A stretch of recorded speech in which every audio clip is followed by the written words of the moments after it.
सुंदरवन नाम के जंगल में अनेक प्रकार के पक्षी रहते थे। उन्हीं पक्षियों में एक था चाचा मोर। चाचा मोर बहुत ही ज्यादा सुंदर था। मोर जब भी नाचता सारे पक्षी उसे देखने के लिए दौड़े दौड़े आते। मोर चाचे की नृत्य को देखकर कौवा और कव्वी बहुत ज्यादा जलते थे। एक दिन मोर चाचा सब पक्षियों के सामने नाच रहा था तो जलते हुए कालू कौवा कहता है, अरे मोर चाचा, आप देखने में कितने भी सुंदर हो, परंतु आपके पाँव तो बदसूरत के बदसूरत ही हैं। ये सुनकर मोर चाचा दुखी हो जाता है और कालू कौवे से कहता है, तो क्या हुआ कौवे, मेरे पंख तो सुंदर है ना, और मैं नाचता भी कितना अच्छा हूँ। फिर टोनी चिड़िया मोर को उदास देखकर कहती है, हाँ चाचा मोर, आप तो बहुत ही अच्छा नाचते हैं। कवि की बातों का बुरा ना मनाइएगा, इसकी तो आदत है। ये तो इसी तरह सबको तंग करता रहता है। आप जैसे हैं बहुत सुंदर हैं। हम सब में सबसे ज्यादा सुंदर आप ही तो हैं। मोर चाचा ये सुनकर खुश हो जाता है और फिर से नाचने लगता है। कौवा और कवि गुस्से में मोर को देख रहे थे। मोर चाचा जी, आपके पैरों की तरह आपका नृत्य बिल्कुल बेकार है। मुझे तो आपका नाच देखने में जरा मजा नहीं आता। पता नहीं इन पक्षियों को आपके नृत्य में ऐसा क्या दिखता है जो आपको देखने चले आते हैं। मैं तो अपने कालू जी के साथ जा रही हूँ। बिल्कुल बेकार नाच रहे हैं आप। कौवा और कवि चले जाते हैं और मोर भी नाराज होकर चला जाता है। मोर अब ये फैसला करता है कि वो पक्षियों के साथ मिलकर नहीं बैठा करेगा, क्योंकि पक्षियों को उसका नृत्य नहीं पसंद आ रहा था। परंतु बाकी पक्षियों को तो उसका नाच बहुत पसंद था। बस कौवे ही उससे जलते थे। इसी तरह कुछ दिन बीत जाते हैं। अब जंगल में बरसात नहीं हो रही थी और बरसात न होने के कारण हर तरफ सूखा हो गया था। सभी पक्षी बहुत ज्यादा परेशान थे। कालू और गोरी कवि के पास भी भोजन का एक दाना न था। दूसरी ओर टोनी चिड़िया के पास भी अब खाने को कुछ न था और जंगल में भी कुछ नहीं मिल रहा था। फिर चिड़िया मिट्ठू तोते के घर जाती है और मिट्ठू तोते से कहती है, मिट्ठू तोता भाई, क्या आपके पास भी खाने को कुछ नहीं है? अरे नहीं नहीं, मेरे पास कुछ भी नहीं है चिड़िया दीदी। मैं तो खुद अनाज के लिए बहुत ज्यादा परेशान हूँ। अरे मिट्ठू भाई, हम ऐसा करते हैं कि दोनों मिलकर कबूतर के घर जाते हैं। हो सकता है उसके पास कुछ अनाज हो। हम दोनों मिलकर आधा आधा बांट लेंगे।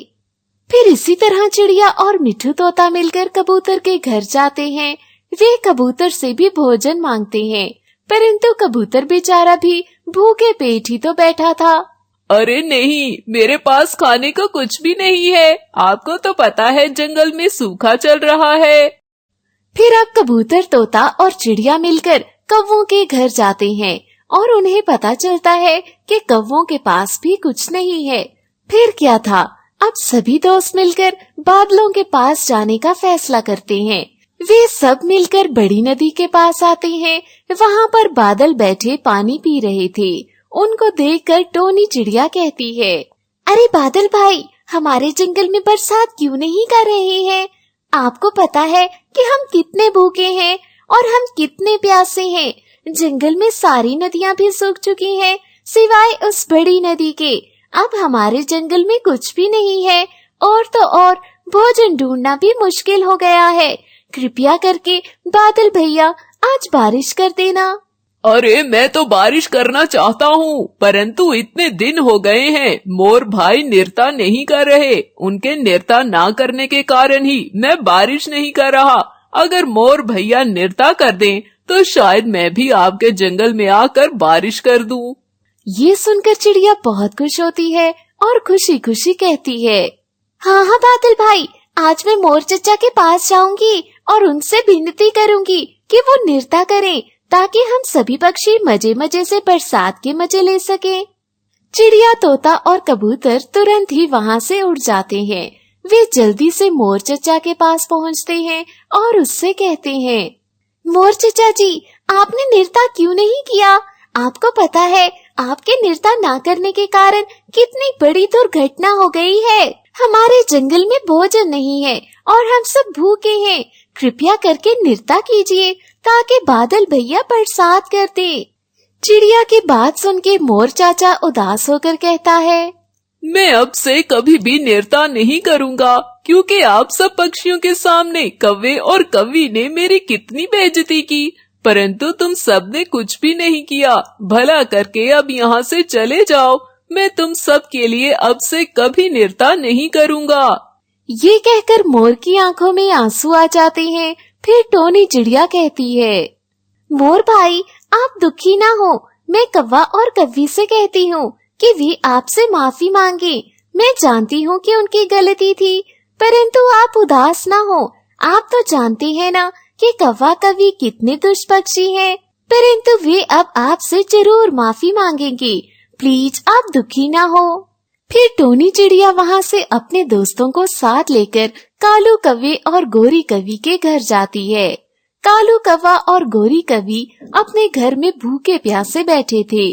टोनी चिड़िया कालू कौवे को गुस्से से देखती है और उससे कहती है, अरे कालू, तुमने क्या किया? तुम्हारी वजह से हम सब भी भूखे हैं। तुम जानते हो कि बादल भाई क्यों यहाँ बरसात नहीं कर रहे? सिर्फ और सिर्फ तुम्हारे कारण। ना तुम मोर चाचा को नाराज करते और ना ही वो अपना नृत्य बंद करते। उन्होंने जब से नृत्य छोड़ा है, इसी वजह से बादलों ने हमारे यहाँ बरसात करना बंद कर दी है। अभी जाओ कालू कौवे और जाकर मोर चाचा से माफी मांगो, नहीं तो अच्छा नहीं होगा। अरे क्यों भाई क्यों? कालू कौवा जाकर माफी क्यों मांगे उस गंदे से पाँव वाले मोर से? इतनी हमदर्दी हो रही है तुम्हें तो तुम जाकर माफी मांग लो। हमें ना कहो, हम नहीं जाएंगे माफी मांगने। अरे चिड़िया, ये ऐसे नहीं मानेंगे। इन्हें 2-4 चोंचे लगानी ही पड़ेंगी। तुम सच कहते हो, हम इन्हें 2-4 चोंचे लगाएंगे। ये ऐसे नहीं मानेंगे। कालू भाई, गोरी कौवी, हम आपसे लड़ना नहीं चाहते, परंतु हम अपनी जिंदगी यूं खत्म नहीं होने देंगे। हम अपनी जिंदगी और अपने बच्चों को बचाने की खातिर कुछ भी करेंगे। अब आप सोच लें कि आपने हमारे साथ चल के मोर चाचा से माफी मांगनी है या नहीं। अरे मुझे मत मारना, मैं जाता हूँ। मैं अभी जाकर मोर चाचा से माफी मांगता हूँ। फिर कालू कौवा जल्दी से चिड़िया कबूतर और मिट्ठू के साथ चल पड़ता है। वो सीधा मोर चाचा के पास जाते हैं। मोर चाचा अपने घर में ही बैठे थे। कौवा जाते ही मोर चाचा से माफी मांगता है। मोर चाचा जी, मुझे माफ कर दें। मुझसे बहुत ही बड़ी गलती हो गई। मेरे कारण सभी जंगल के पक्षियों को तकलीफ उठानी पड़ी और आप भी दुखी हुए हैं। मैं ऐसा नहीं चाहता था, परंतु न जाने क्यों मैं आपके सुंदर परों से जलने लगा था। आप बहुत ही ज्यादा सुंदर हो। ये सुनते ही मोर बहुत ही ज्यादा खुश हो जाता है। उसका गुस्सा सारा खत्म हो जाता है और वे खुशी से नाचने लगता है। फिर मोर अपने घर से नाचता हुआ बाहर आ जाता है। सभी पक्षी मोर का नाच देखकर बहुत ही ज्यादा खुश होते हैं और बादलों को भी संदेश मिल जाता है। बादल भी उस जंगल में आकर खूब जमकर बरसात करते हैं। सभी पक्षी बहुत ही ज्यादा खुश हो जाते हैं। हर तरफ हरियाली ही हरियाली हो गई थी। पेड़ हरे भरे हो चुके थे और उन पर फल फिर से लगने लगे थे। सभी पक्षी भी खुश थे, क्योंकि इस जंगल में अब खुशियां ही खुशियां थीं और भोजन ही भोजन था।